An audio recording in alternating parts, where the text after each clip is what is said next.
कि मंजिलें उन्हीं को मिलती है. બહુ સરસ કીધું છે કોઈ કવિએ કે મંજિલેं उन्हीं को मिलती है जिन्हें ग्राउंड फ्लोर नहीं मिलता.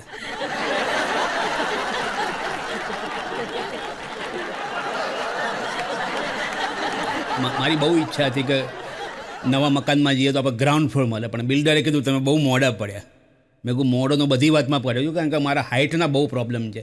આ ફર્સ્ટ ટાઈમ એવું છે કે સરસ મજાનું બેસીને અહીંયા સરસ મજાના માહોલમાં તમારી સમક્ષ આમ તો જોક્સ બધા રજૂ કરવાના છે, પણ જ્યારે અમે સ્ટેજ પર પરફોર્મ કરતા હોય ને તો હું જઈને તરત સૌથી પહેલાં તો પૂછી લઉં છેક છેલ્લે સુધી કે ભાઈ હું દેખાઉં છું ને બધાને, ચેક કરી લેવું સારું, કારણ કે હું ગુજરાતનો એકમાત્ર કલાકાર છું જે આવું ચોખ્ખું પૂછી લઉં છું દેખાઉં છું ને.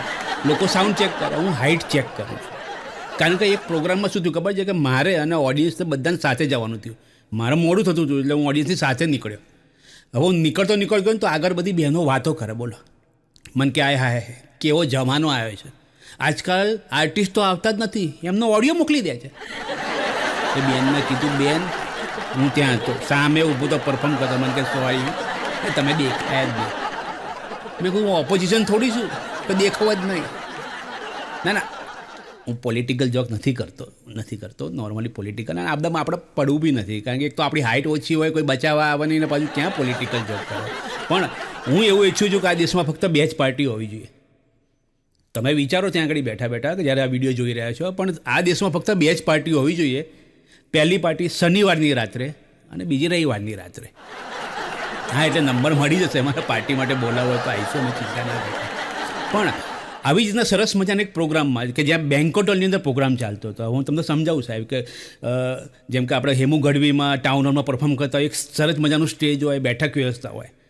બેન્કેટ હોલમાં સાહેબ એવું કશું ના હોય, નાનું એક પતલું સ્ટેજ બનાવ્યું હોય માંડ, કારણ કે પહેલાં પ્રોગ્રામ મારે કીધું હોય કે ભાઈ સ્ટેજ બનાવવું પડશે. હજી તો હું પ્રોગ્રામની શરૂઆત કરું, સામે બધા ખુરશીમાં બેઠેલા હતા, ત્યાં પ્રોગ્રામના ઓર્ગેનાઇઝર દોડતા મારી સામે આવ્યા.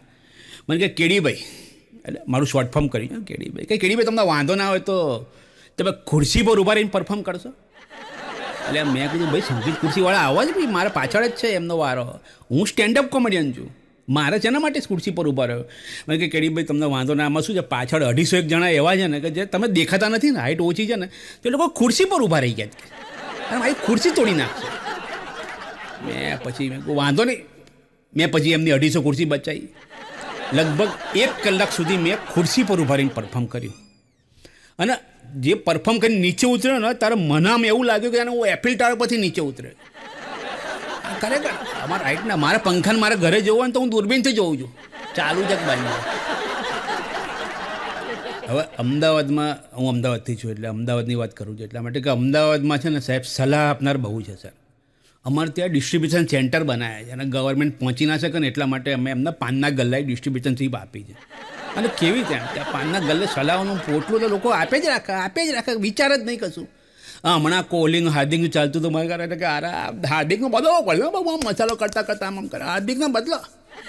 ભાઈ તારા ઘરનું પ્લાસ્ટર તૂટી ગયું છે, હરખું કરાય પછી અમે હાર્દિકનું જોઈ લઈશું. ભાઈ મારા ઘરે એક ભાઈ આવી ગયા, મેં કે કેડી તમારો વાંધો ના આવે તો તમે છે ને આમ સાયકલ ચલાવવાનું રાખો. મેં કહું બહુ સારા તું બહુ સરસ સલાહ આપી. હવે મારા ઘરવાળા છે ને બહુ ક્રેઝી છે સાહેબ. ક્રેઝી એટલે મારા ઘરે એક ડૉક્ટર છે ને એક એન્જિનિયર છે, મારો છોકરો એન્જિનિયર છે, મારા વાઈફ ડૉક્ટર છે. એ લોકો સાંભળી ગયા અને સરસ મજાની મોટી સાયકલ લઈને આવી ગયા એ લોકો, અને બૂમ મારા ભાઈ પપ્પા બહાર આવો. એટલે મેં કહું ભાઈ ધીમેથી બોલો ભાઈ, અને માન સન્માન આપો. બહાર જઈને જોયું તો મોટી સાયકલ લઈને આવ્યા. સાયકલ કેવી ખબર, એની સીટનો હું આવી આમ જોતો હતો આમ. સારું શું છે કન્ફ્યુઝમાં એ લોકો સમજી ગયા કે ભાઈ આ પાર્ટી ઉપર ચડીએ કંઈ બધું નથી. મેં કહું સાચી વાત છે, આટલી ઊંચી સાયકલ પર ચડવું કેવી રીતના? મને કે વાંધો નહીં, ખુરશીની આજુબાજુમાં 2 ખુરશી મૂકી સાયકલની આજુબાજુમાં, 3 જણાએ મને ખુરશી પર ચડાવ્યો અને 4 જણાએ મને આમ ધીમે રહીને સાયકલ પર ચડાવ્યો. મને કે હવે સેટ થઈ ગયા. મેં કહું મારા પગ નહીં પહોંચાતા. મને કે એટલા માટે તો તમારી હાઇટ વધારવાની છે, પહોંચાશે ચિંતા ના કરો, અમે તમને છે ને રોલિંગમાં લાવીએ. મેં કહું આ રોલિંગમાં શું? એટલે અમે તમને સાયકલને છે ને પાછળ લઈ જઈશું અને પછી આમ ધક્કો મારીશું. તો એ લોકો ખરેખર એવું કર્યું, આમ સાયકલને પાછળ લઈ ગયા અને આગળ લઈને જોરથી ધક્કો મારી. મને કે જાઓ. મેં ખાસું આગળ જઈને બૂમ મારી. મેં કહું આવો. એ કે લોકો શેના માટે? મેં કહું મને નીચે કોણ ઉતારશે ભાઈ? મને કીધું તું 3 રાઉન્ડ તો મિનિમમ મારવાના તમારે, ત્યાં સુધી છોડતો નહીં તો હાઇટ નહીં વધે. મેં કહું સારું, આ તો ફસાઈ ગયા. મેં પહેલો રાઉન્ડ મારીને આવ્યો સાહેબ. જેવો પહેલો રાઉન્ડ મારીને આવીને જોયું ને તો પબ્લિક ગાયબ. મેં બીજો રાઉન્ડ માર્યો મોટો, બીજો રાઉન્ડ મારી જોઈને તો ખુરશી ગાયબ. હવે સારું હું ટેન્શનમાં આવી ગયો. તમે પેલા ઇંગ્લિશ પિક્ચર જોવો ને ખબર આમ પચાઈ ગયો હોય કે સાહેબ બોમ્બ છે અહીંયા, કયો વારો કાપું, કાળો કાપું, લાલ કાપું, એટલે પેલા લોકો સલાહ આપે બોમ્બના એક્સપર્ટ. મારા માટે એવું થઈ ગયું, મેં સારું કરું શું? ના પબ્લિક ના ખુરશી કશું નહીં. તો સામેથી હું આવ્યો સ્પીડમાં પાછું જોરદાર. મેં સાલે કશું કોઈ જગ્યાએ ઉતરવાનો કોઈ રસ્તો જ ના રાખ્યો આ લોકોએ. છેલ્લે પછી છે ને હું નેનો પર લેન્ડ કરી નેનો પડી એના પર લેન્ડ કરી ઘેર જઈને બૂમા પાડી. મેં કહું સારું થયું આડસેને નથી પડી, નહીંતર હું તો અટવાઈ ગયો સાહેબ. અને ખરેખર અમારા જેવા લોકોને ખરેખર સલાહ આપવાનું એટલે આમ લોકો ચૂકતા જ નથી સાહેબ. તમે નહીં માનો, મારા પર લગભગ 150થી વધારે અખતરા થયા છે હાઇટ વધારવા માટે. હા, મને એક વખત કચ્છમાં લઈ ગયા, મને કે ઊંચડીનું દૂધ પીવાનું છે. બધું શેના માટે? મને કે એનાથી હાઇટ બહુ જલ્દી વધે સાહેબ. અઠવાડિયું ફર્યા પણ ઊંચડી હાથમાં જ ના આવે સાહેબ. હું હાઇટ સુધી પહોંચાવું છું ને. અને આ બધા બહુ અખતરા કર્યા છે મારા ઘરે. કોઈ મને કે બોર્નવિટા પીઓ, હોર્લિક્સ પીઓ, ફલાણું પીઓ, ઢેંકણું પીઓ. ભૈયા તનકી શક્તિ મનકી શક્તિ કરાવે. પણ મારા ઘરે છે ને હવે એ બધા ડબ્બા વધી ગયા, ચાખાના ડબ્બા ઘટી ગયા. એ હોતો હતો ટાઈમ લાગે, હાથમાં સીધા હોર્લિક્સ, બોર્નવિટા બધા જ ડબ્બા આવે. સૌથી વધારે તકલીફ ક્યારે પડે ખબર છે? દિવાળી ટાઈમમાં. એટલે દિવાળી ટાઈમમાં તમને એવું લાગશે તો અમારી જોડે શું કામ કરાવવાનું, પંખા સુધી હાઇટ ના પહોંચાતી હોય. પણ જે લોકોની હાઇટ છે ને વધારે, એ લોકો ઊભા પંખા સાફ કરે. એટલે અમે જોઈને ટેન્શન નથી, સારું આ જબરું આ લોકો સાફ સફાઈ પંખાથી. અમના લોકોને માળિયામાં ચડાવે. એ બી સીડી મૂકી હોય, માળિયામાં ચડી જાઓ કે, અને માળિયામાં ચડે તકલીફ કોઈ નથી સાહેબ. સીડી હટાવી લે પાછા. મને એક વખત તો 2 દિવસ સુધી ભૂલી ગયા લોકો કે મને માળિયામાં ચડાવ્યા. પછી જમતી વખતે વાતો કરવા ક્યાંક અવાજ આવે નહીં, બચાવો બચાવો બચાવો. એટલે મેં કહ્યું હું ઉપરથી બૂમો પાડું, મને બચાવો બચાવો, નીચે તો ઉતારો લે. પાછું અચાનક છોકરો ધીમેથી બૂમ મારે, પપ્પા પપ્પા પપ્પા તમારો વિડીયો. હું વિચારવા પડ્યો કે મારો કયો વિડીયો વાયરલ થઈ ગયો? ચાલ આ તો મહેનત કરી કંઈ થાય કે વિડીયો વાયરલ થતો નથી. અને આ કયો વિડીયો વાયરલ થઈને આવ્યો પાછો? નીચે ઉતર્યો, મેં ત્યાં આગળ જઈને જોયું તો પિક્ચર ચાલતું હતું અપ્પુ રાજા. હા, અપ્પુ રાજા પિક્ચર ચાલતું. અને કે પપ્પા તમારે એટલે અમે આમ રિલેટ કરીએ, કારણ કે એની અંદર એક સીન મને બહુ ગમતો હતો કે જ્યારે કમલ હસન છે ને આમ ટેક્સીમાંથી નીચે ઉતરે છે, પહેલાં ટેક્સીવાળાને પૈસા આપે છે. ટેક્સીવાળો પાછો સામેથી હોય દોઢ ડાયો થઈ કે સર થોડા મીટર સે ઉપર તો દીजिए. બોલે કે સાબી મીટર સે નીચે ક્યાં મીટર સે ઉપર દીजिए.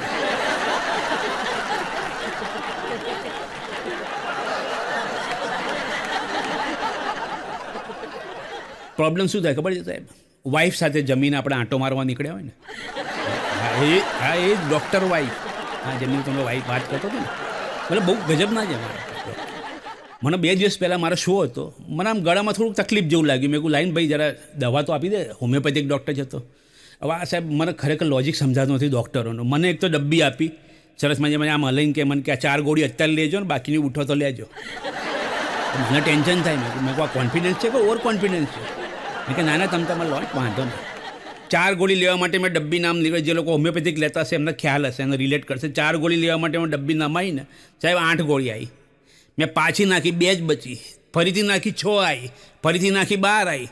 ચાલું આમ નામ કર્યામાં 10 મિનિટ થઈ ગઈ. મેં મારા વાઈફને કીધું આ તો આમાં તો ખબર નથી, 4 તો એક્ઝેક્ટ આવતી જ નથી. મને તે એ તો લોજિક છે અમારું હોમિયોપેથિકનું. તમે તમારો રોગ ભૂલી જાઓ આમાં ને આમાં. પણ બહુ મેં તમને કીધું ને મારા વાઈફ સાથે જ્યારે આંટો મારવા ગયા ને, હું મસ્તી કરવાની આદત, રોડ પર મસ્તી કરતો પડતો, કોઈક સ્કૂટર જતો તો આમ હાથ અડાડી દઉં તો એ આગળ જઈને પેલો બૂમોવાળા, એટલે મેડમ બચ્ચે કો સંભાળો ને. મેડમ કે ભાઈ બચ્ચા નહીં, મેરા હસબન્ડ. કંપનીમાં જ્યાં હું કામ કરું છું સાહેબ, ત્યાં આગળ કેવો ફાયદો ઉઠાવે છે એ લોકો.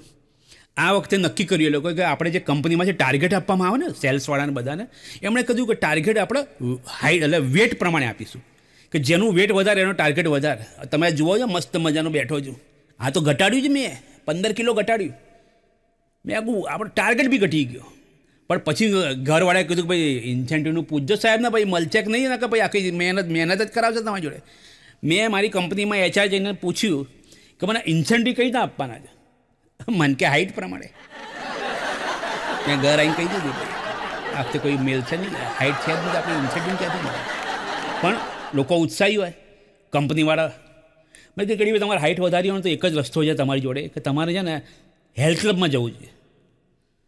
અચ્છા તમે બધા જતા હશો હેલ્થ ક્લબમાં, તમે રિલેટ કરશો જે લોકો હેલ્થ ક્લબમાં જાય છે ને રોજ સવારે ઉઠીને, અને જાન્યુઆરીમાં તો સૌથી વધારે કમાણી હેલ્થ ક્લબની એની થાય, કારણ કે પછી કોઈ જવાનું જ નથી, નવું રિઝોલ્યુશન લે. મારે તો મારી મજબૂરીથી જવું પડે. હું હેલ્થ ક્લબમાં ગયો. હવે હેલ્થ ક્લબ એટલે સાહેબ કોઈ સામાન્ય જગ્યા નથી, એ ગ્રહ છે. જેવો તમે આમ દરવાજો ખોલીને અંદર જાઓ ને તો મ્યુઝિક વાગ્યું, ઢીંચક ઢીંચક ઢીંચક મ્યુઝિક વાગતો હોય, ચારે બાજુ બધા આમ ચહેલ પહેલ કરતા હોય, બોક્સરો ના થઈને બધા મચી પડ્યા હોય. એટલે મેં ત્યાં જઈને એક ભાઈને કીધું, ભાઈ એક્સક્યુઝ મી, એટલે કે yes yes sir, how can I help you?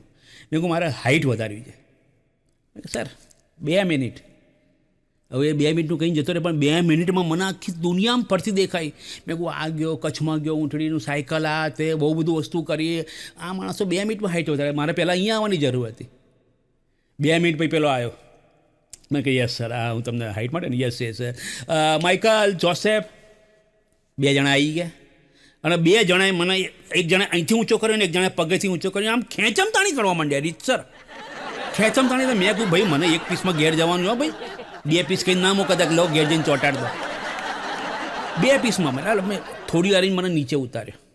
મને કે હવે તમને કેવું લાગે છે?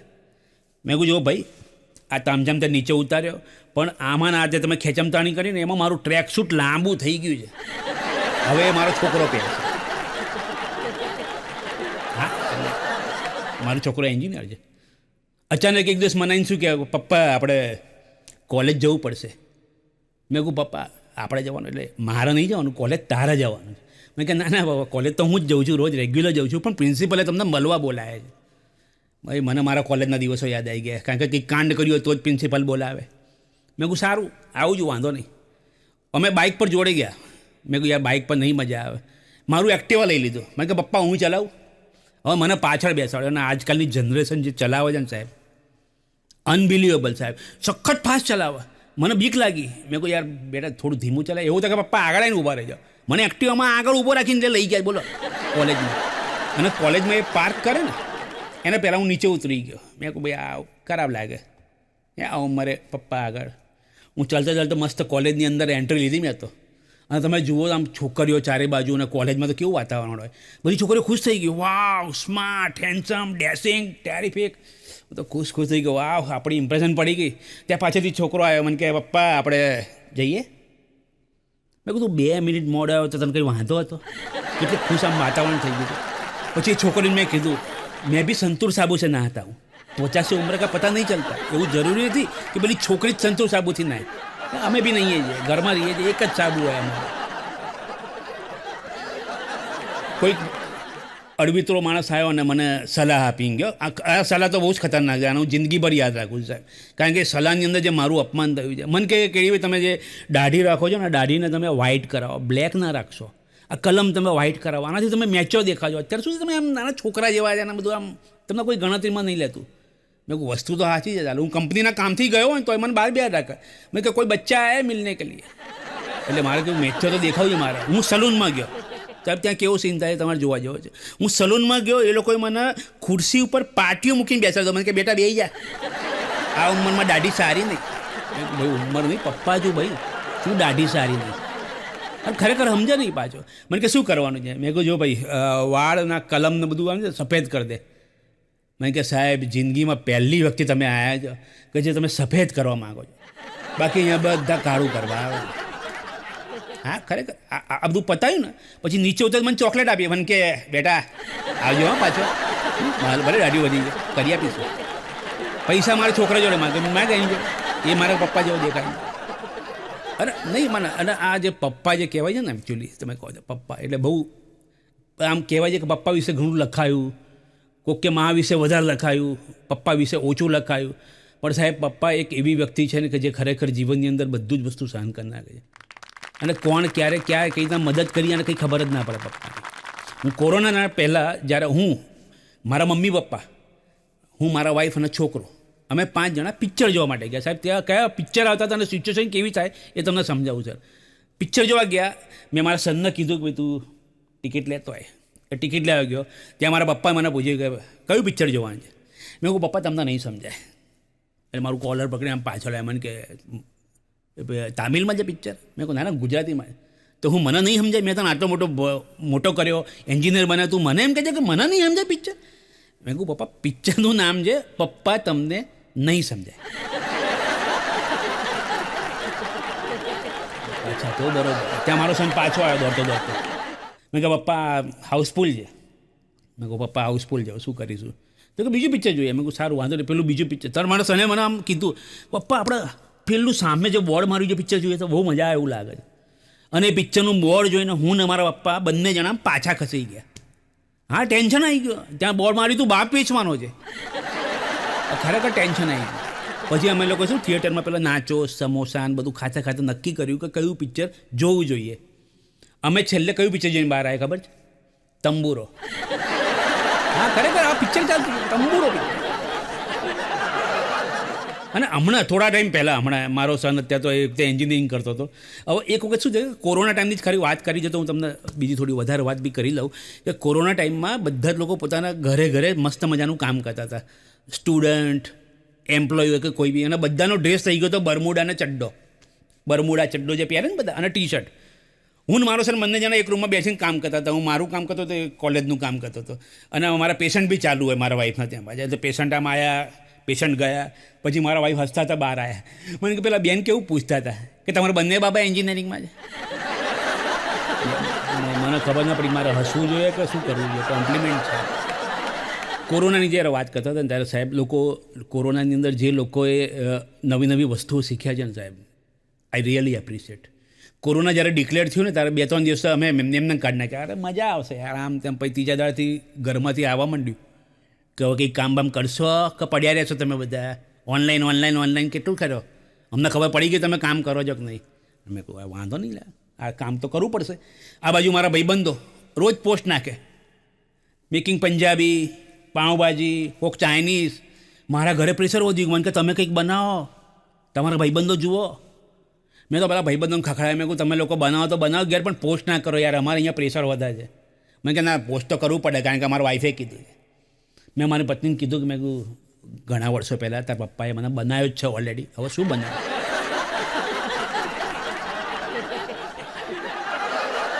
મને કે એવું નહીં કંઈક બનાવો. મેં કહું સારું છે કાલથી છે ને કાલનો દિવસ મારો. સવારે વહેલો ઉઠી ગયો સરસ મજાનું મસ્ત એકદમ ફ્રીજમાંથી છે ને દૂધની તપેલી ગાડીને આમ મૂકી દીધી ગરમ કરવા માટે. મેં કહું હવે ઉભરો ઉભરાવા પછી ચા બા બનાવીએ. મેં બ્રશ કર્યું છાપું વાંચ્યું ચાલો ઉભરો જ ના આવો દૂધમાં. મેં ધીમે રહી નજીકથી જોયું તો સાલું કેરું નીકળ્યું પાછું અંદર. મને કે વાંધો નહીં તમારી જોડે આવું થાય વાંધો નહીં તમને હું ઇન્ટ્રોડક્શન કરાવું. ફ્રીજ ખોલીને બધી વસ્તુનું ઇન્ટ્રોડક્શન કરાવ્યો મારો મારા સનનો. તો અમને કંઈ ખબર ના પડે. મેં કહું આ ઠીક છે કરશે. પણ એક વસ્તુ લોકો જેમ બધા પૂછે એમ લોકો મને બી પૂછે કે તમે શું શીખ્યા. મેં કહું સિમ્પલ વસ્તુ શીખ્યો સાહેબ કે જ્યારે કચરો વાળતા હોય ને ત્યારે આપણામાં આગળ જવાનું હોય અને પોતું કરતા હોય ત્યારે પાછળ આવો. આ 2 સ્ટેપ સમજી ગયા તો જીવન તમારું સુખી થઈ જશે. પણ લોકો મને પૂછે પાછા તમે તો કોમેડિયન એન્જિનિયર કોર્પોરેટમાં કામ કરો મેનેજર તોય તમારે પોતા કરવા પડે. મેં કહું મેં પહેલાં ના જ પાડી હતી. હા ખરેખર મેં પહેલાં ના જ પાડી આપણે કંઈ આવું કરીએ પણ મારા વાઈફે ટેકનિક વપરાય જે મને ખબર જ ના પડી. મને કે તમે તમારા એન્જિનિયરિંગની જે ભણતી હોય છોકરીઓ અને તમે જ્યારે ગોવા ગયા હો અને તમને રસ્તામાં મળે આમ દરિયા કિનારે તો તમે શું કરો. મેં કહું હાય કરું. આમ હાય તો કરવું જ પડે ને આપણે. મને કહે એક્ઝેક્ટલી તમે હાય ચાલુ રાખો. એને ધીમે રહીને કપડું પલાળીને આમ મારા હાથમાં મૂકી દીધું. મને કે હાય ચાલુ રાખો પણ દરિયો મોટો છે ને તો હાય છે ને નીચે કરો તમે. એટલે મેં નીચે આમ ચાલુ કર્યું. મને કે દરિયો મોટો છે ચોપાટી તો બધું કવર કરજો. મેં તું આમ તો પોતું કહેવાય. મેં કે આ એક્ઝેક્ટલી તમારે હવે રોજ કરવાનું. પણ ઘણા લોકો પૂછે પાછા કે ભાઈ તમારે આમ ઘરે ઝઘડો થયો તો બી તમે પોતું કરો. મેં કહું પોતું કરવું પડે પણ એટીટ્યૂડથી કરવું પડે. કે કઈ જ ના. મેં કહું પહેલાં પોતું ભીનું કરીને નીચે આમ પછાડું જોરથી પછી પગથી પોતું કરો. કરવું તો પડે કારણ કે ઘરે રહેતા હોય તો શું છે કે સાચવી લેવું.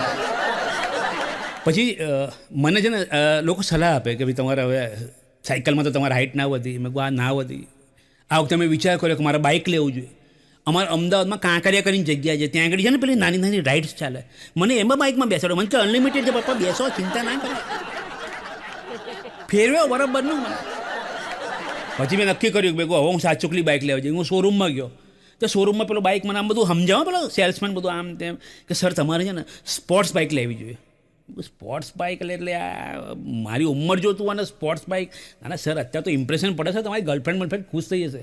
મેં કહું જો ભાઈ પપ્પા જો મેરિડ ગર્લફ્રેન્ડ છે ને પણ મને આ બાઇકનું સમજાય કારણ કે એક તો તમને સમજાવું સર ખરેખર પેલી સ્પોર્ટ્સ બાઇક કેવી હોય ખબર નીચે હોય આખું પાછળનો બેસનાર આખું ઊંચો બેસામ આમ ત્રાસી બાઇક હોય. મેં કહું આ લોકો લેતા કેમ હોય છે? મને કે સર ઇમ્પ્રેશન, ગર્લફ્રેન્ડ ઉપર જબરજસ્ત ઇમ્પ્રેશન પડે આનાથી. મેં કહું ઇમ્પ્રેશન પડે કે એટલે ગર્લફ્રેન્ડ બેસાડવી પડે કે? મેં કહું હા વસ્તુ સાચી, સમજી ગયો ભાઈ, ગર્લફ્રેન્ડ બેસાડવી પડે. પણ મને ખરેખર સમજાવવા નથી આવતું કે જ્યારે તમે એ બાઇક ચલાવતા હો, તમે આમ ચલાવે, તમારું ધ્યાન ચલાવવામાં છે, તમે આખા નીચે નમી ગયા છો, હેલ્મેટ પહેરેલું તમને કંઈ દેખાતું નથી, બરાબર, તમે માંડ ચલાવી રહ્યા છો, જોઈ રહ્યા છો, અને તમે બેઠા છો બેઝમેન્ટ 2માં અને તમારી ગર્લફ્રેન્ડ બેઠી છે ફર્સ્ટ ફ્લોર ઉપર પાછળ, એને તમારા સિવાય આખી દુનિયા જોવો જ પાછળ. હા એટલે તમે તો જોઈ જ છે. એટલે આ બાઇક લઈ ફાયદો શું? કારણ કે ગર્લફ્રેન્ડ જ જોવા ના મળતી હોય.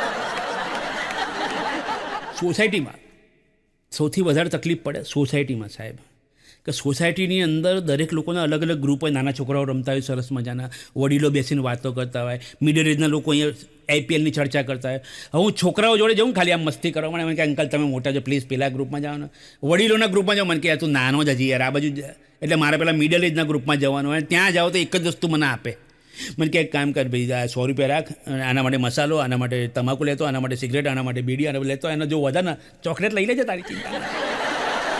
આવા કામો આપે. સૌથી વધારે તકલીફ ક્યારે પડે ખબર છે? જ્યારે તમારો જન્મદિવસ હોય.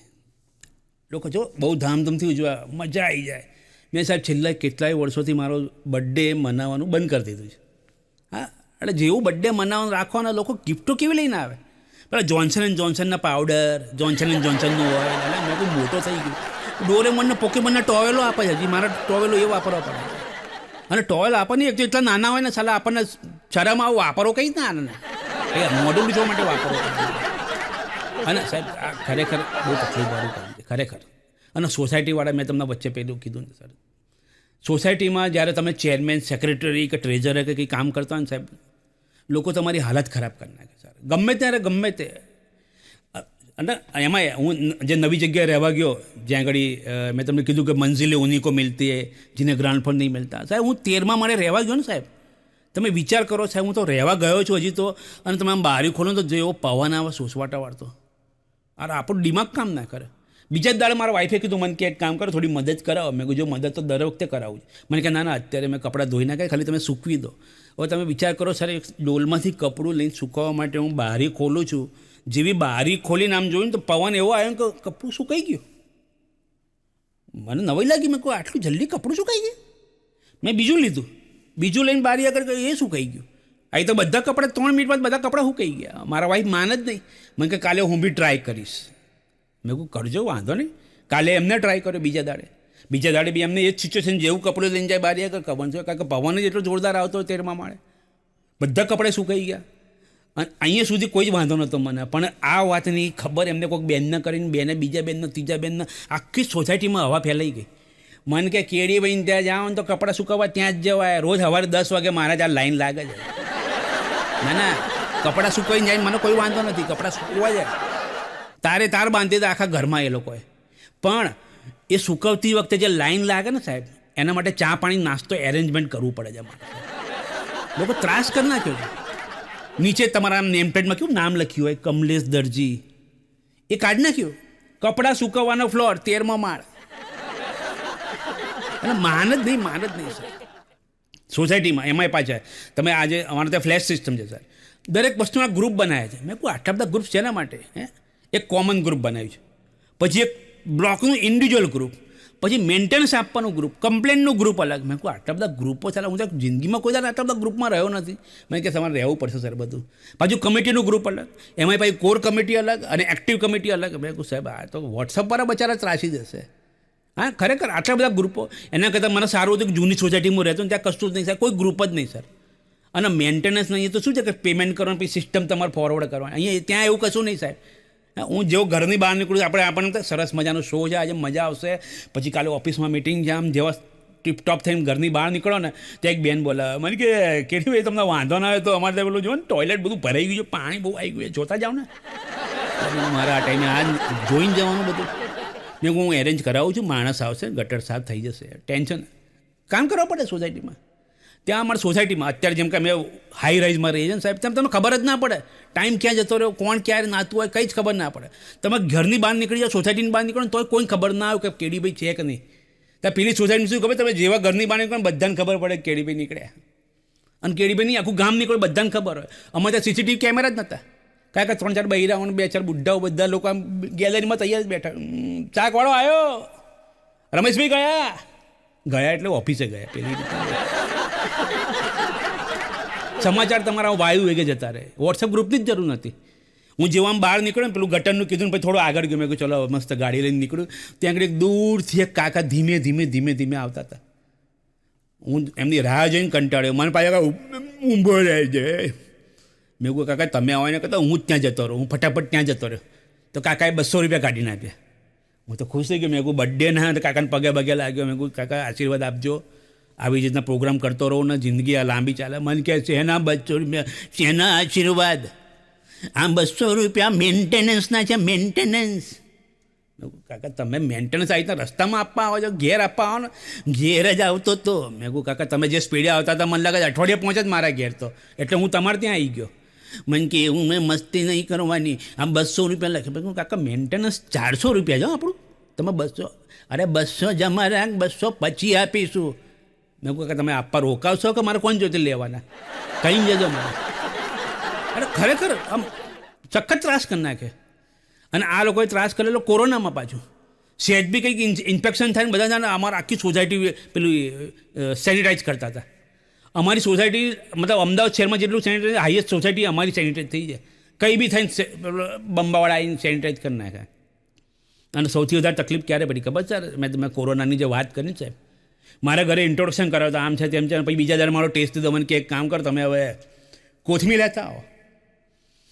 હવે તમે સિચ્યુએશન સમજાવું સાહેબ કે એ કોરોનામાં દરમિયાન બધી જ દુકાનો બંધ હતી.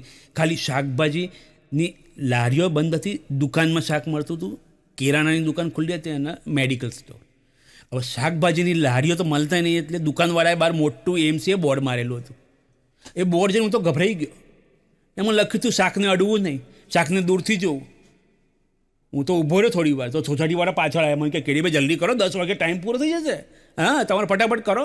પણ મેં કહું આમાં લખ્યું છે અડવાન નહીં, એટલે એવું અડવાન આમ લઈને જતા રહેવાનું હોય. હું લઈને બધું ઘેર આવ્યો. હવે મારો છોકરો એન્જિનિયર, મેં તમને કીધું ને. આઈને ત્યારે મેં કહ્યું મમ્મી પપ્પાએ લોચો માર્યો, કોથમીરની જગ્યાએ પુદીનો લાવ્યા છે. મેં કહું ભાઈ શાંતિ રાખને, આપણે બેની એક ટીમ હોવી જોઈએ. હવે એ લોકો અલગ છે, મેડિકલ છે, આપણું એન્જિનિયરિંગ છે. મેં કહ્યું નાના પપ્પા જે છે ભૂલ છે તમારી. મારા વાઈફ આયા, મેં કે તમે બંને જણા બબૂચક છો. મેં કહ્યું હા અમે લોકો એન્જિનિયર છીએ, અમે હોઈ શકીએ. ના આ કોથમી છે ના આ પુદીનો છે, આ તમે પાલક લઈને આવ્યા છો. મેં કહું મને તો દેખાયું એટલે હું લેતો હોય. તે કીધું હતું ને પાંદડા જેવું બતાવ્યું તો એટલે લેતો હોય. મેં કહું ના એવું ના હોય. મારા વાઈફ પાછા ત્યાં ગયા, હા દુકાનવાળા જોડે ગયા, દોડતા ફટાફટ. મને કે ભૈયા એ મેરા બચ્ચા લે કે. અરે મેરા બહુ ભાઈવાલા બચ્ચા આપકા. અને આજકાલ જે રિઝલ્ટ આવ્યા છે સાહેબ, ખરેખર તમને કહું સર, રિઝલ્ટ એટલે આવા રિઝલ્ટ મેં જિંદગીમાં જોયા નથી સર. 99.9, 99.3, 98.3. સાલા આવો તો અમને પહેલાં તાવ આવતો હતો, રિઝલ્ટ તો જોયા જ નથી કોઈ દર. હું 56% પાડ્યો ત્યારે મેં પેડા વેચાતા.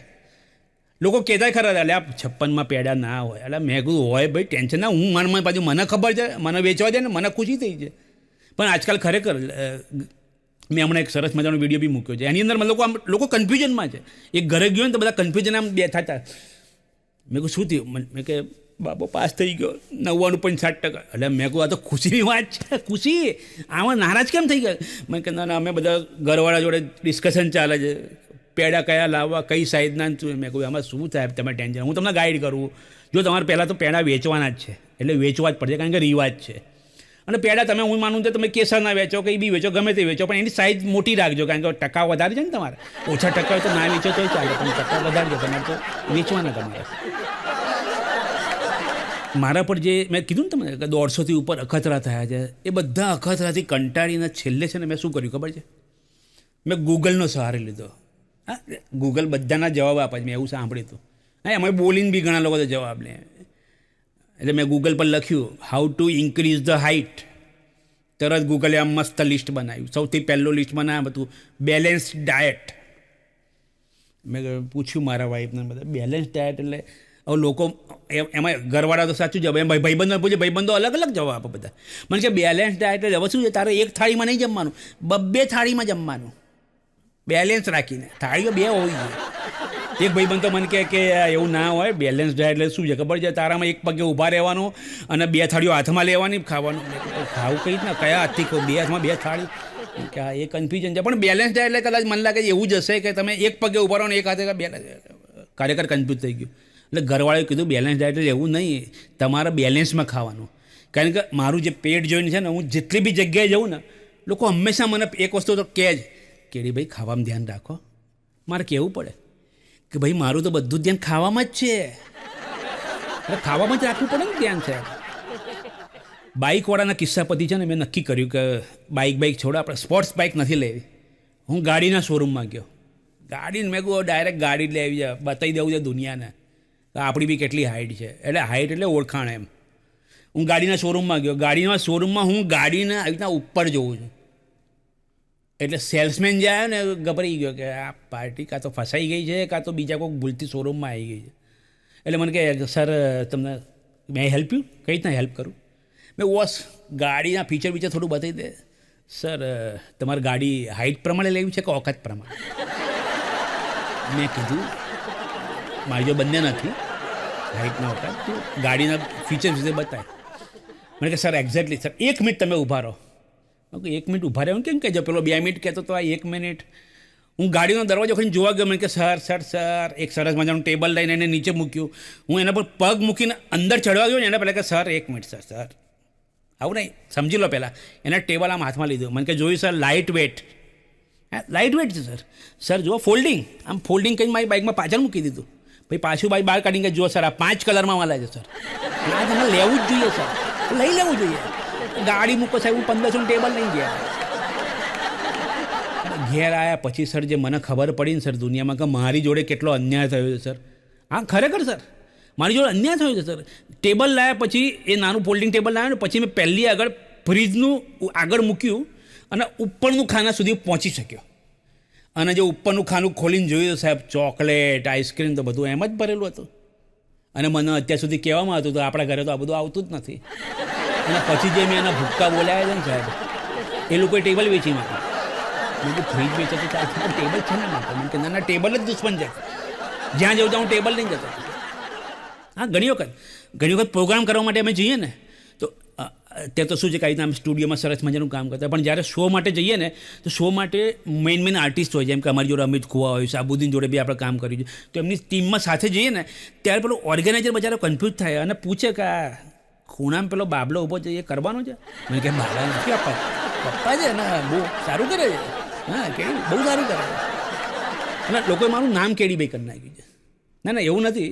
શરૂઆતમાં જ્યારે પ્રોગ્રામમાં છે ને, શરૂઆતમાં જ્યારે એનાઉન્સ કરે ને નામ, ત્યારે આમ બહુ કન્ફ્યુઝન થતું હતું.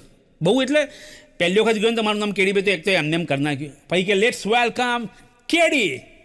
હવે લોકોને સંભળાય કીડી. હા અને લોકો નીચે જોવા કે હમણાં કીડી બીડી દેખાશે અને અંદરથી હું મોટો મકોડા જેવો બહાર આવું. એટલે એ મેચ જ નથી થતું. અમારી એન્જિનિયરિંગ ભાષામાં એને કહેવાય એક્સપેક્ટેશન વર્સિસ રિયાલિટી. પછી મારું જેમ સ્ટેજ નામ કેડી કેમ કર્યું એ બી છે સર. અને અમિત ખોવાય તો સરસ મજાની રીલ બી મૂકી છે એના માટે, મારા નામની રીલ મૂકી છે. મેં કંઈ કરી તમારા નામમાં છે ને 2 વસ્તુ છે, નેગેટિવિટી છે. મેં કહું નેગેટિવિટી કઈ જ ના. મેં કે તમારું નામ શું? કમલેશ. કમનો મતલબ શું થાય? ઓછું. લેસ મતલબ ઓછું તમારે નુકસાન જ કરવા જોઈએ. મેં કહું હા એકચ્યુઅલી મને મારા સાસરીમાં ડિસ્કાઉન્ટ કુમાર કહે છે કે આ તો ડિસ્કાઉન્ટ આપી જ દેશે. પછી એ લોકો એનું શોર્ટ ફોર્મ કર્યું કમલેશ દરજી કેડી. અમારા મિત્ર છે સૃજલ ડોશી, એનું એસડી કરી નાખ્યું, જાણે મને કાઢો એવું લાગે. મેં કહ્યું એનો છોકરો આવશે માઇક્રો એસડી. પણ નામ તો આવા જ ચાલશે. મેં કે તમારું નામ કમલેશ પાડ્યું કોને? મેં કહું મારા મામાએ પાડ્યું. મેં કે એમનું નામ? મેં કહું નીલ. મેં કે જોયું તમારા ખાનદાનમાં કટોકટી. મારો એક મિત્ર હમણાં જ MBBS પાસ આઉટ કર્યું અને કોરોનામાં ભણ્યો હતો, એટલે માંડ પાસ થયો. અને એનું ટેસ્ટિંગ લેવામાં આવ્યું. મને જોડે બેહાડ્યો. મને કે તમે બેસજો, તમારો ભાઈબંધ કેવું છે ચેક કરીએ. મને કે આ પેશન્ટ જાણે ચેક કરો. તો પહેલાં ટોર્ચથી ચેક કરવા કીધું, આંખો, જીભ, હોઠ, આ તે બધું ચેક કર્યું. પછી ધીમે રહીને મૂકીને કે સર બેટરી ઇઝ ઓકે. આવો માણસ છે. પણ જતાં જતાં હું તમને સરસ મજાની વાત કહીશ કે આ યુટ્યુબ ચેનલને ખાસ કરીને સબસ્ક્રાઈબ કરજો અને સરસ મજાના વિડીયો આવતા જ હોય છે તો એને હંમેશા જોતા રહેજો, લાઇક કરજો, ફોરવર્ડ કરજો, સબસ્ક્રાઈબ કરજો, બધું જ કરજો. પણ મારી સલાહ જેના લીધે ઘણા બધા લોકોની જિંદગી મેં બદલી નાખી છે, તમારી બી બદલીશ જે લોકો નથી જોયા, કે જ્યારે પણ તમે ઘરની બહાર નીકળો મિત્રો, જ્યારે પણ તમે ઘરની બહાર નીકળો ને તમારા મોજા ધોયેલા પહેરજો સાહેબ, પ્લીઝ. ના એટલે હું એટલા માટે કહું છું કે કામયાબી જ્યારે તમારા કદમ ચૂમવા માટે નીચે નામે ને જો બચારી એ જ ને ત્યાં બેભાન ના થઈ જાય એટલા માટે કહું છું. પહેલાંના જમાનામાં જ્યારે કોઈ માણસ પોતાની ભૂખ, પ્યાસ, નીંદ, એશ, આરામ આ બધાનો જ્યારે ત્યાગ કરતો હતો ને ત્યારે એને સંત કહેવાતા હતા. આજકાલ એને એન્જિનિયર કહેવાય છે. એટલે બચારાને ખબર જ ના હોય કે ક્યારે કેટલી મહેનત કરવાની, ઊંચો જ ના હોય, જ્યારે જોવા ત્યારે એ ભણતો જ. અને ખરેખર હમણાં એક કોલેજમાં પ્રોગ્રામ આપવા ગયો એન્જિનિયરિંગમાં, મને બોલાવ્યો હતો. મને કે તમારે કઈ તમે એન્જિનિયર, કારણ કે મારી એક ટેગલાઇન છે, engineer by mistake, comedian by art. મને કહ્યું એન્જિનિયરિંગ કરે પછી કોમેડિયન બનવાનું, તો પછી એન્જિનિયરિંગ કરીએ કે ના કરીએ અમને કન્ફ્યુઝન છે. મેં કહ્યું ના કરવું જોઈએ, એમાંથી પાસ થવાની એક અલગ મજા છે. હા, એટલે હું જ્યારે એન્જિનિયરિંગ કરવા માટે મારી કોલેજમાં ગયો તો ત્યાં મને મારો એક સરસ મજાનો મિત્ર બન્યો, મહેશ, જેને પણ મારું અડધું કેરિયર ચાલે છે એમ કહી શકાય. કે માણસ અત્યારે રોયલ્ટી ક્લેમ કરે છે કે તમે જેટલી વખત મારું નામ લેશો ને તમારે મને પૈસા આપવા પડશે. હું ત્યાં આગળ જ્યારે કોલેજમાં ગયો ત્યારે મને ખબર પડી કે એ માણસ મારાથી 5 વર્ષ પહેલાં એડમિશન લીધેલું છે. મેં કહું આટલું બધું? મને કે પાયો મજબૂત કરવું છે, એક ડેફિનેશન પાક્કી કરી નાખી. તો મેં કીધું પાસ તો થતો નથી, પહેલા વર્ષમાં જ છે.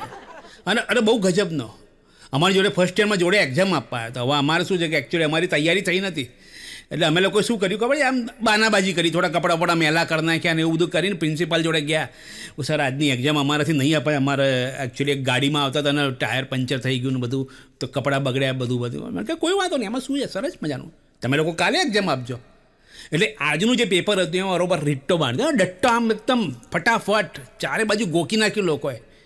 અને બીજા દિવસે એક્ઝામ આપવા ગયા અને ત્યાં આગળ ગયા તો આખો સીન જ ચેન્જ કરી નાખ્યો હતો. પ્રિન્સિપલે અમને ચારે લોકોને અલગ અલગ રૂમમાં બેહાડે અને એક પેપર આપ્યું અને એક જ પ્રશ્ન પૂછ્યો હતો, ગાડીના કયા ટાયરમાં પંચર હતું અને કોણ ક્યાં બેઠું હતું. ઓપ્શન બી આપ્યા હતા. હા, લેફ્ટ સાઈડ લેફ્ટ, આગળનું લેફ્ટ, આગળ રાઈટ, પાછળનું બેક સાઈડમાં left, back side right, 4 option. અને જોડે કહેવાનું હતું અમારે પાછું કોણ ક્યાં બેઠું હતું. ત્યાં ત્યાં મને અમે 4 જણ ફેલ થયા, કારણ કે ચારેના જવાબ અલગ હતા. સિંક્રોનાઇઝેશન નહોતું અમારું. પણ પછી જ્યારે થર્ડ યરમાં આવ્યા ને, મહેશ અમને બહુ બધી પ્રેરણા આપી. અમારી જોડે થઈ ગયો મારો બેટો ભણતા જોરદાર, કે કમલેશભાઈ મજા આવે છે ભણવાની તમારી જોડે. અમે સરસ મજાનો પ્રોજેક્ટ બનાવ્યો અને બધાને કીધું હતું કે તમારો પ્રોજેક્ટ બનાવવો પડશે. બનાવ્યો અમે પ્રોજેક્ટ, એક સરસ મજાનું મોટું પ્લેન બનાવ્યું. અને અમે ભણતા હતા ગામડામાં, તો અમે એક સરસ મજાના મોટા મેદાનમાં બધાને લઈ ગયા. આખો ક્લાસ, પ્રિન્સિપાલ, ટીચર બધા લોકો આવ્યા અને બધાને બેસાડ્યા કે ભાઈ આ પ્લેન છે ને અમે અમારા પ્રોજેક્ટમાં બનાવ્યું છે. જેવું અમે કીધું ને કે અમારી જોડે મહેશ બી છે, બધા લોકો નીચે ઉતરી ગયા.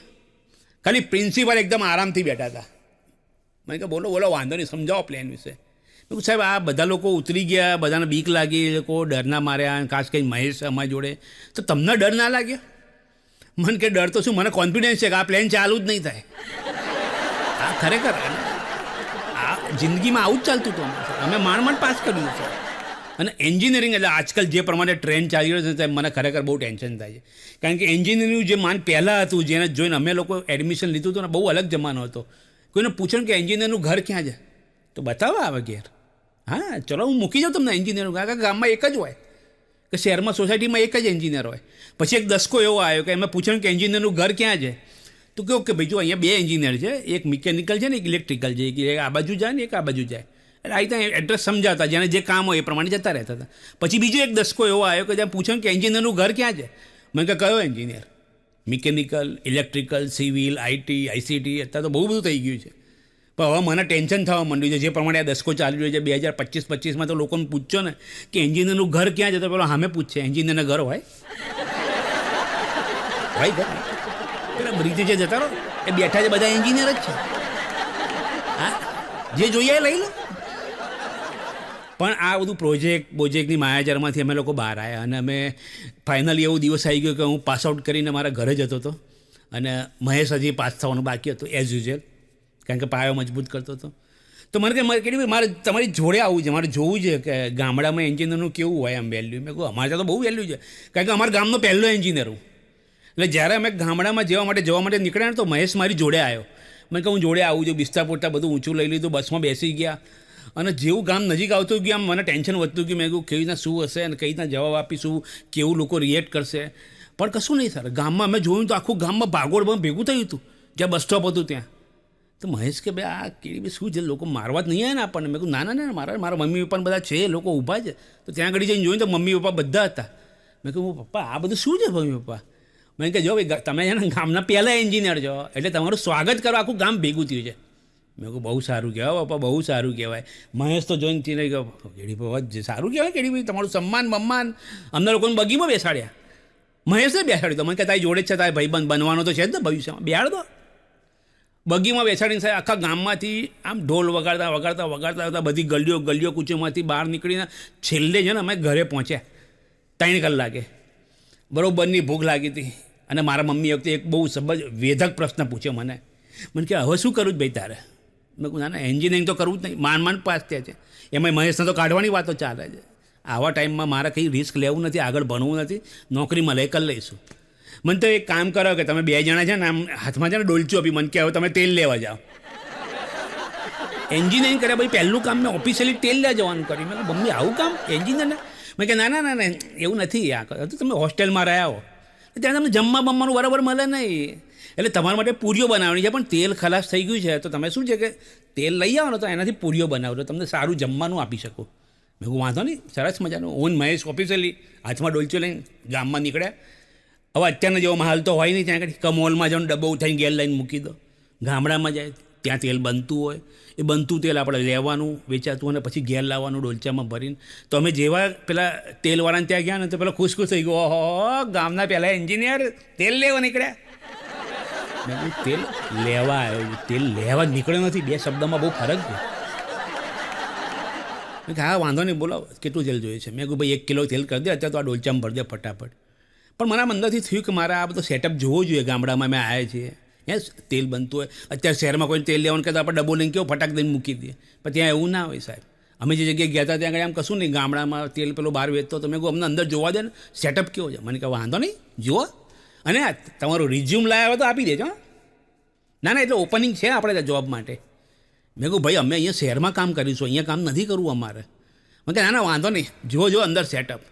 હવે મેં અંદર જઈને જોયું તો સાહેબ કોઈ જ મશીનરી નહીં, કશું જ નહીં, એકદમ નાનો સેટઅપ. મેં એ સાહેબ તો કેમનું છે લે, કઈ રીતે તેલ કાઢે છે? અને જોયું તો કશું જ નહીં સાહેબ. એક બળદ ગોળ ફરતો હતો અને એના ગળામાં ઘંટડી બાંધી હતી અને નીચે મગફળી પીલાતી હતી, એનાથી પ્રોસેસ થઈને એ લોકો બહાર કાઉન્ટર પર તેલ વેચતા હતા. મેં કહું આ તો સિમ્પલ સેટઅપ છે લે મહેશ. મેં કહું આવો તો આપણે 5 કરી નાખીએ, હા ફૂલ બજેટ છે આપણી જોડે. ભાઈ બહાર આવ્યા, પેલા દુકાનવાળાને કીધું કે ભાઈ આ તમારું સેટઅપ તો એકદમ સિમ્પલ છે. હા કે અમે સિમ્પલ સેટઅપ. મેં કહું ભાઈ આ બળદના ગળામાં તમે ઘંટડી બાંધી છે એનું કોઈ કારણ ખરું? મેં કે જુઓ ભાઈ અમે શું ગામમાં હોય ને તો કોઈ માણસ ના હોય, હું બહાર એકલો બેઠો, એટલે શું છે કે અંદર બળદ જ્યારે ગોળ ફરે ને ત્યારે એના ઘંટડીના અવાજથી મને ખબર પડી જાય કે ભાઈ અંદર બળદ કામ કરી રહ્યો છે, મગફળી પીલાઈ રહી છે અને કામ કરી રહ્યો છે, વર્ક ઇન પ્રોગ્રેસ. આ એ વસ્તુ બરાબર છે યાર, સાચી વસ્તુ છે.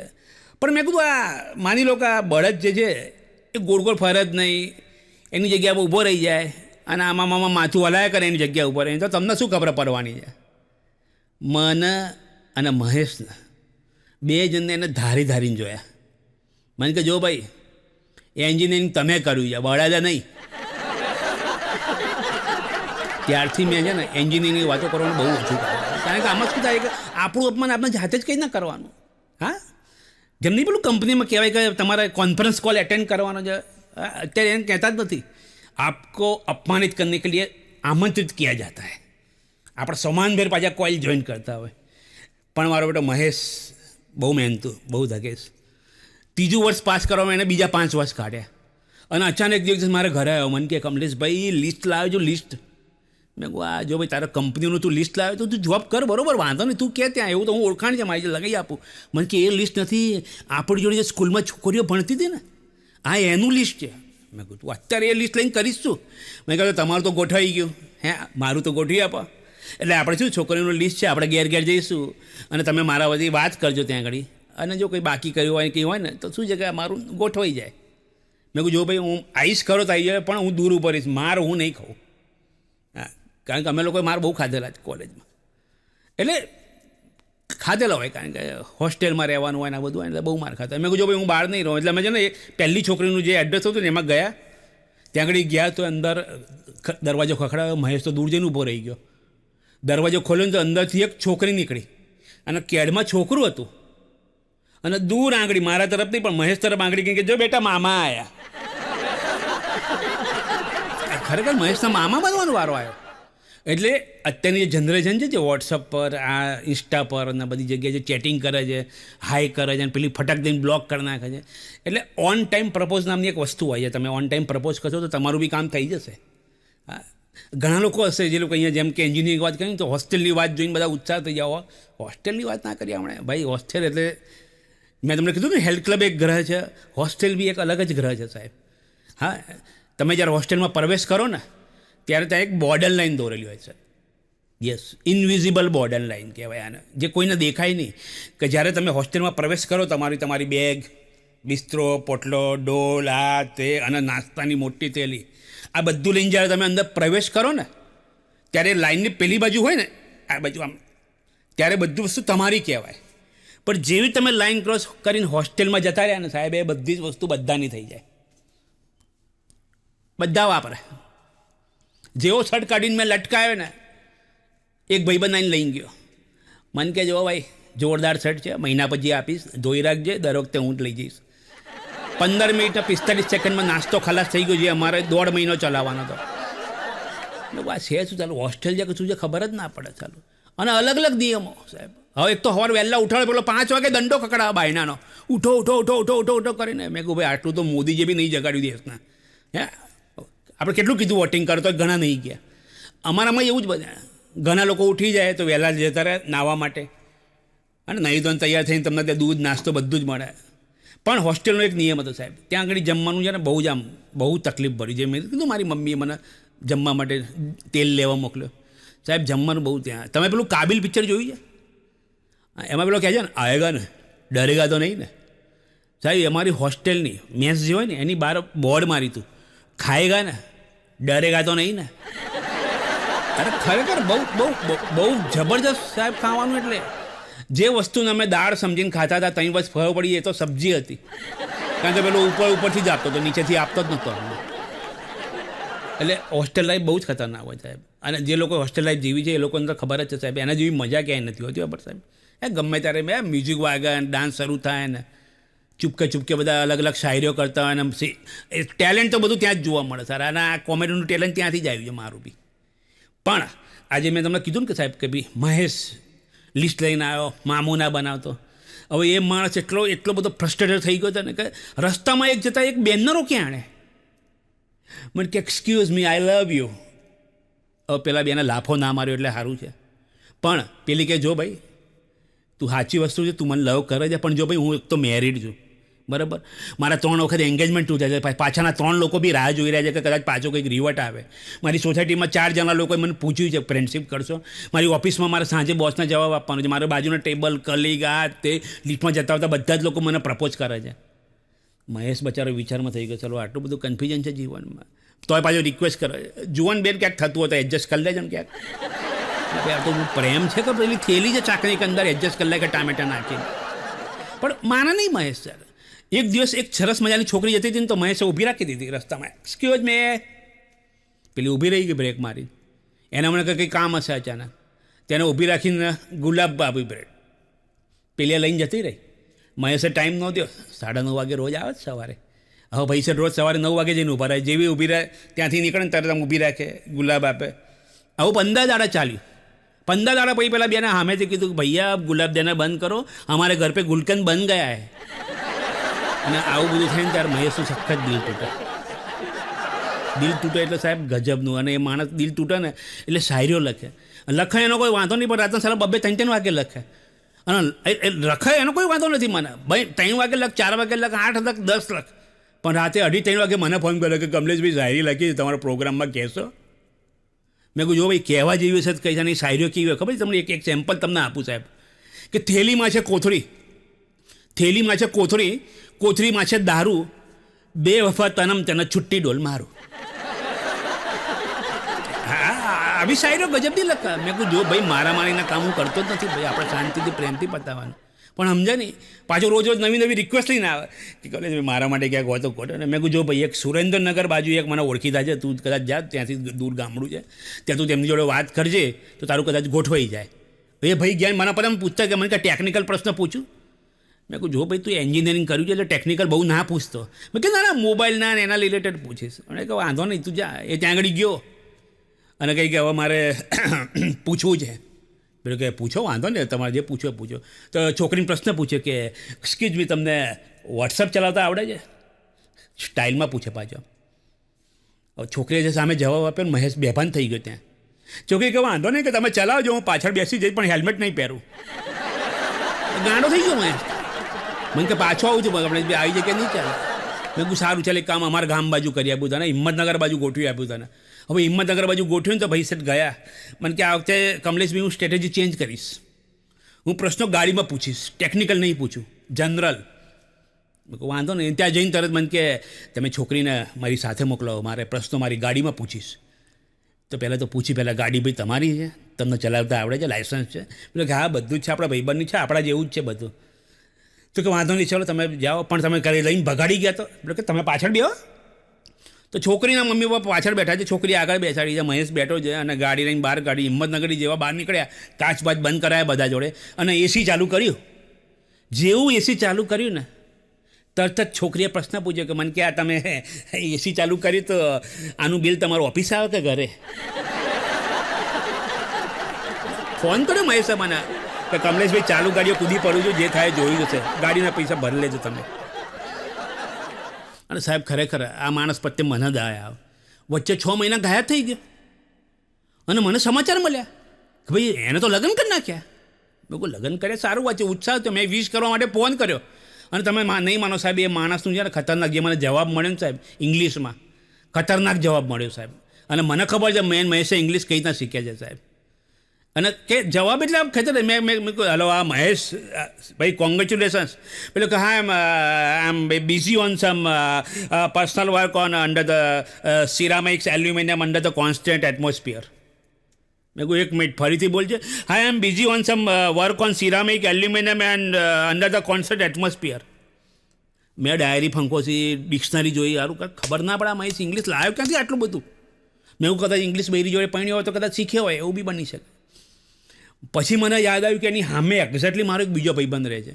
મેં એને ફોન લગાવ્યો. મેં કહું ભાઈ જોતો ખરા તું મહેશ કરે જ છું? મને કે કશું જ નહીં ભાઈ, વાસણ ઘસે છે.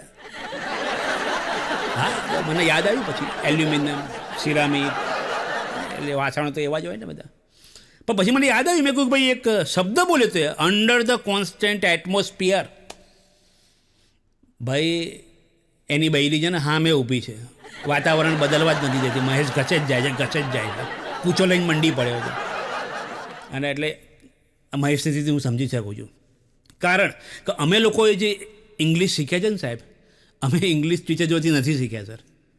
હા મારા ફાધર બી ઇંગ્લિશ ટીચર હતા અને બહુ મજા આવતી હતી અમને ઇંગ્લિશ શીખ્યા. પણ અમે જે વધારે પડતું ઇંગ્લિશ શીખ્યા ક્યાંથી શીખ્યા ખબર છે સર? પીટી ટીચર જોડેથી. હા આમાંના ઘણા બધા લોકો કહે છે પીટી ટીચરો તો પાછા કોમેન્ટ ના કરતો. હા ભાઈ આ ખાલી મજાક મસ્તી માટે હોય છે. પણ અમે જે અનુભવી છે હું કહું છું સર, અને મારો કોઈની મજાક ઉડાવવાનો ઈરાદો નથી. પણ એ પીટી ટીચરનું કામ શું હોય ખબર છે સાહેબ? ક્લાસમાં આવેલે ભણાવવાનું હોય નહીં, કારણ કે એમને ટેન્શન જ નથી. સાયન્સ મેથ્સ જોડે કોઈ લેવા દેવા જ નહીં એમને. એમને તો અહીં સીધું ભણાવવાનું, ઇન્સ્ટ્રક્શન આપવાના, એ બધું ટાઈમ પાસ કરવાનો, પીરિયડ પૂરો કરી નાખવાનો. એટલે કોઈ પણ હિસાબે આઈને ટાઈમ પાસ કરીને પીરિયડ પૂરો કરી નાખવાનો.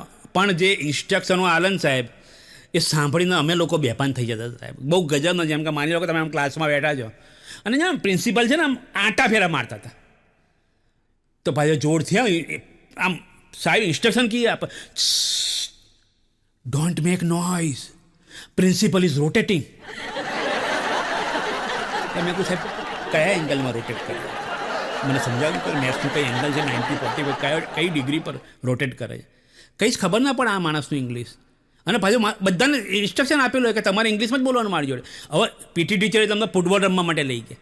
હવે ફૂટબોલમાં જ્યારે હવા નીકળી ગઈ, મેં ખાલી એટલું બધું સાહેબ આમાં હવા નીકળી ગઈ. મેં કે આવું ના કહેવાય, say like this. There is no wind in the football. મારા હાથ તેમના તેમ થઈ ગયા. મેં કીધું સાહેબ આ ઇંગ્લિશ ક્યાંથી લાવો છો? તમારી કોઈ ડિક્શનરી હોય તો કેવું અમે લઈ લઈએ. કારણ કે અમને હમણાં તો 4 દાડા લાગે છે. હા, એક વખત ઇન્સ્ટ્રક્શન આપી કોઈ છોકરાને, don't speak in front of my back side. અઠવાડિયું લાગ્યું હતું સાહેબ અમને સમજતા, તમને બી થોડો ટાઈમ લાગશે. હા, સમજી જાઓ તો જલ્દી કોમેન્ટમાં કરજો. પણ ખબર જ ના પડે સાહેબ ક્યાંથી ઇંગ્લિશ લાવો. હવે એક વખત જન મને આવી તો પિક્ચરમાં મળી ગયા, થિયેટરમાં. મને કે અહીંયા શું કરે છે? મેં કહું સાહેબ શું જાય તમે કહો તો અહીંયા જાત્રા કરવા આવ્યો છું. 4 ધામની હોય ને એમ 4 થિયેટરની જાત્રા કરવાનું બાધા રાખી. મેં કહું સાહેબ પિક્ચર જોવા આવ્યો છું થિયેટરમાં, તમે કેવા પ્રશ્ન પૂછો? મેં ના તું આ કરે જ શું? આની જોડે ઝઘડે છે કેમ? હવે મેં કહું સાહેબ જો સિમ્પલ છે, મેં કોલ્ડ ડ્રિંક લીધું છે તો એનામાં બરફ નહીં નાખતો આ માણસ. મને કે ગાંડા માણસ તમે આમાં જ પાછા રહી ગયા, આવું ના કહેવાય. ઇંગ્લિશમાં વાત કરવાની. મારી જોડેથી કપ લઈ લીધો ને આમ કપ ધરીને કે may I have some snow in my cold drink. મેં સાહેબ ક્યાંથી શિમલાથી પાઇપલાઇન લીધી? ડાયરેક્ટ આવા જ સમજ જ નહીં, સમજવા તૈયાર જ નહીં સાહેબ. અમે તોફાન બહુ કરીએ, એટલે તોફાન કરતાં હું પકડી ગયો તોફાન કરતાં.